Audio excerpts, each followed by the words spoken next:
చపాతీ రోటీ కాకుండా సంతృప్తిగా రైస్ కూడా తినవచ్చు. Doctor rice, sugar free rice, doctor rice, diabetic rice, sugar పెంచని బియ్యం, డాక్టర్ రైస్. రెండవ రోజు మహానాడు సభ రెండవ సెషన్ కొనసాగుతుంది. సార్ చెప్పండి, ఈరోజు మహానాడు యొక్క అట్మాస్ఫియర్ ఎలా ఉంది? చాలా బ్రహ్మాండంగా జరిగింది. జనం కూడా అశేషంగా తరలొచ్చారు.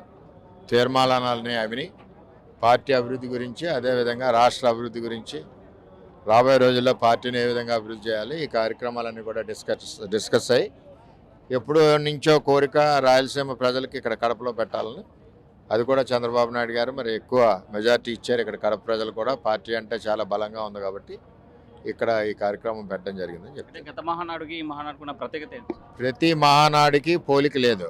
ఎందుకంటే ప్రతి మహానాడు పెరుగుతూనే ఉంటుంది. తెలుగుదేశం పార్టీ మహానాడు కొత్తగా ఉంటుంది, పెరుగుతూ ఉంటుంది. అంటే ఈ రాష్ట్రంలో అరాచక పాలన కొనసాగుతుంది, డైవర్ట్ పార్టీని కొనసాగుతుంది. అందుకే వైసీపీ నాయకులను అక్రమంగా అరెస్ట్ చేస్తున్నారంటే, వైసీపీ నాయకులు అక్రమంగా ఎందుకు అరెస్ట్ చేస్తారు? మొత్తం దొంగతనాలన్నీ ఆళ్ళల్లో ఉన్నాయి కాబట్టి, వస్తువులన్నీ అక్కడే దొరుకుతున్నాయి కాబట్టి పోలీసులు తీసుకెళ్తున్నారు. బియ్యం కుంభకోణానికి పిఠాపురం కేంద్రమైనటువంటి నేపథ్యంలో ఈ రేషన్ షాపులకు ఇవ్వాలని భావిస్తుంది. దీని మీద రేషన్ షాపులకు సంబంధించినటువంటి మళ్ళీ రేషన్ డీలర్స్కి అప్పు చెప్తున్నారు. పిఠాపురం ఒకప్పుడు అక్రమ బియ్యానికి కేంద్రంగా నిలబడింది అనేది ఒక పెద్ద చర్చ. అక్రమ బియ్యానికి కేంద్రం లేదు, అక్రమ బియ్యం సరఫరా అవుతుందనే మన పవన్ కళ్యాణ్ గారు కూడా అప్పుడు అక్రమ బియ్యం మీద ఉక్కుపాదం పెట్టడం జరిగింది. చంద్రబాబు నాయుడు గారు కూడా రేషన్ బియ్యం బయటికి దొంగిలించకుండా, బయటికి ఎక్స్పోర్ట్ చేయకుండా వైఎస్ఆర్సీపీ పార్టీలో నాయకులు ఏదైతే వ్యాపారాలు చేసేవారో ఆ వ్యాపారాలను అరికెట్టారు.